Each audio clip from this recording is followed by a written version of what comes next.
جب بھی کوئی سائل کسی سے مانگتا ہے تو دو طریقے ہوتے ہیں. کچھ سائل ایسے ہوتے ہیں جو کوئی بات نہیں کرتے، سیدھا کے ہاتھ پھیلا دیتے ہیں. ایک تو سائل یہ ہے. اور سائل مانگنے والے جو بڑے اچھے طریقے سے مانگنے کا بھی فن جانتے تو ان کا طریقہ یہ نہیں ہوتا کہ کسی کے آگے جا کے بس ہاتھ پھیلا دیں. پہلے وہ اس کی تعریفیں کرتے ہیں،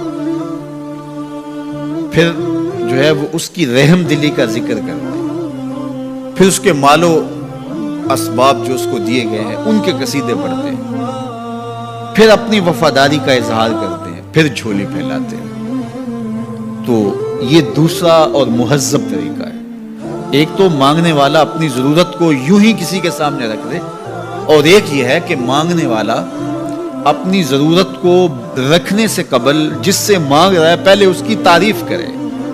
اب بندے اللہ سے ہدایت مانگنے کے لیے کھڑے ہوئے، پہلے تو وضو کیا، صاف ستھرے ہوئے، کانوں پہ ہاتھ لگائے، اس کے بعد ہاتھ باندھ کے ادب سے کھڑے ہو گئے، اور اب مانگنے لگے تو کیا بولے؟ الحمدللہ رب العالمین. وہ آتے ہیں نا مانگنے والے دروازے پہ تو کہتے ہیں دوبارہ وسدہ روے، فلاں ہو فلاں ہو، وہ تعریفیں کرنے لگ جاتے ہیں. تو یہ مرحلہ ہوتا ہے. ابھی اس نے سوال لب پہ نہیں لایا ہوتا تو گھر والا پہلے بچے کو کہتا ہے جا اتنے پیسے اس کو دے کے آ. میاں وہ تو آپ کی تعریفیں کر رہا ہے، مانگ تھوڑا رہا ہے. وہ سمجھتا ہے جو تعریفیں کرنا شروع ہو گیا یہ مانگنے کے لیے تو کر رہا ہے. اللہ اکبر. تو جب بندہ الحمدللہ کہتا ہے رحمتیں اسی وقت برسنا شروع ہو جاتی.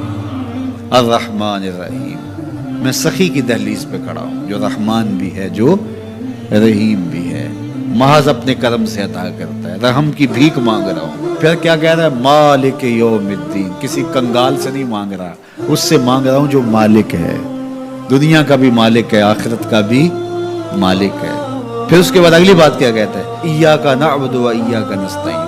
مالک میں پوجتا بھی تجھے ہوں اور مانگتا بھی تجھ سے ہوں. دیکھو سائل اس اعتبار سے بھی دو طرح کے ہوتے ہیں. ایک سائل ہوتا ہے جو بائی پاس پہ اترتا ہے، ایک کے گھر کے سامنے جاتا ہے، یہی طریقہ صحیح مانگنے کا، لیکن جاتا ہے کہ گھر کے سامنے تعریفیں کرتا ہے، اور مالک خانہ کو پتہ ہوتا ہے کہ یہ ہمسایہ سے بھی مانگ کے آیا ہے، میرے گھر سے بھی مانگ رہا ہے، اگلے گھر سے بھی مانگ رہا ہے. تو وہ اسے تھوڑا سا آٹا دے دیتا ہے، 1 روپیہ دے دیتا ہے. اس کو پتہ ہے اس نے پورا گاؤں مانگنا ہے، آدھا گاؤں مانگ آیا ہے، آدھا گاؤں اس نے ابھی مانگنا ہے.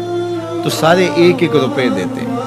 ایک تو سائل وہ ہے جو در در پہ جاتا ہے، اور ایک سائل بائی پاس سے اترا، وہاں سے پل عبور کیا، پھر گلی سے گزرتے ہوئے یہاں آیا، اور یہاں آ کے آپ کے ساتھ اس نے کہا کہ میں کسی در پہ نہیں گیا، آپ کے پاس آیا ہوں، اب آپ نے میری ضرورت پوری کرنی ہے. تو پھر 8 آنے 5 روپے تو نہیں دیے جائیں گے.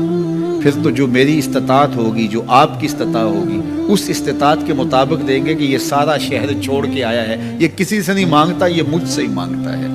تو پھر آپ اس کی ضرورت پوری کریں گے. اگر آپ کے بس میں ہوا تو مانگنے والا کیا کہہ رہا ہے؟ ایاک نعبد. یہ پیشانی کہیں اور نہیں جھکتی. و ایاک نستعین. یہ جھولی کسی اور چوکھٹ پہ پھیلتی نہیں. وہ کریم، وہ مالک رب جو تمام جہانوں کا رب ہے، میں اس کی دہلیز پہ کھڑا ہوں، اور آیا سیدھا اسی کی دہلیز پہ ہوں. نہ اس سے پہلے کسی در پہ گیا ہوں، نہ اس کے بعد کسی در پہ جانا ہے. تو پھر مالک بھی کرم نوازیاں اور رحمتیں اس کی جھولی میں ڈال دیتا ہے. اب اتنی لمبی تمہید باندھنے کے باوجود مانگا کیا؟ ذرا غور کیجئے. یہ وہ ہے جو ہم ہر روز ہر نماز کی ہر رکعت میں مانگتے ہیں، اور مانگنے کا طریقہ کتنا خوبصورت ہے. اور مانگنے والے یوں ہی مانگا کرتے ہیں. پہلے جس سے مانگنا اس کی تعریفیں کرتے ہیں. آپ نے مانگنے والوں کو دیکھا جو سلیقے سے مانگتے ہیں، تیرے بچے وسطے رہیں، تیری جد آباد رہے، تیرا خاندان آباد رہے، وہ مانگتے ہیں. اس طرح پہلے تعریفیں کرتے ہیں، پھر کہتے ہیں تیری فیکٹریاں چلتی رہیں، تیرے جو ہے تیری جائیداد بڑھتی رہے. تو وہ اس کے خزانوں کا ذکر کرتے ہیں، اور پھر کہتے ہیں کہ یہ فقیر نمانہ تیری چوکھٹ پہ آیا ہے، اس کی ضرورتیں تو پوری کر دے. اب بندہ بھی اللہ کے حضور جب حاضر ہوتا ہے تو مانگنے کا سلیقہ کیا ہے؟ سب سے پہلے کہتا ہے الحمدللہ رب العالمین. میں کسی کنگال کی چوکھٹ پہ نہیں آیا، تمام جہانوں کے پالن ہار کی چوکھٹ پہ آیا ہوں. اسی کی تعریفیں اختیاری بھی غیر اختیاری بھی، واسطے کے ساتھ بھی بلا واسطے کے ساتھ بھی، اسی کی خوبی ہیں، سارے اسی کے کمال ہیں، وصف سارے اسی کے ہیں. پھر اس کے بعد کہتا ہے الرحمن الرحیم، وہ رحمان بھی ہے وہ رحیم بھی ہے۔ پھر اس کے بعد کہتا ہے مالک یوم الدین، وہ دنیا کا ہی مالک نہیں، آخرت کا بھی مالک ہے، یوم حساب کا بھی مالک ہے۔ پھر اس کے بعد اپنی وفاداری جتلاتے ہوئے کہتا ہے ایاک نعبد و ایاک نستعین، مالک سارا جہاں بس رہا ہے، میں نے کسی سے نہیں مانگا، میں نے جھولی تیری چوکھٹ پہ پھیلائی ہے، میری پیشانی تیرے حضور جھکتی ہے، یہ پیشانی کسی اور کے حضور کبھی نہیں جھکی نہ جھکے گی۔ یہ سب عرض کرنے کے بعد پھر مانگتا کیا؟ اہدنا الصراط المستقیم، مالک مجھے سیدھی راہ پہ چلا دے، میں تیرے حضور آیا ہوں، مجھے ہدایت کا نور عطا کر دے۔ انشاءاللہ یہ ہدایت کیا ہے اور ہدایت کی قسمیں کیا ہیں، اور پھر اس دعا کا جواب اللہ کی طرف سے کیا آتا ہے، اور بندے پہ کتنی کرم نوازیاں ہوتی ہیں، انشاءاللہ یہ مضمون کل ہوگا۔ اللہ مجھے آپ کو اپنی رحمتوں کے سائے میں رکھے۔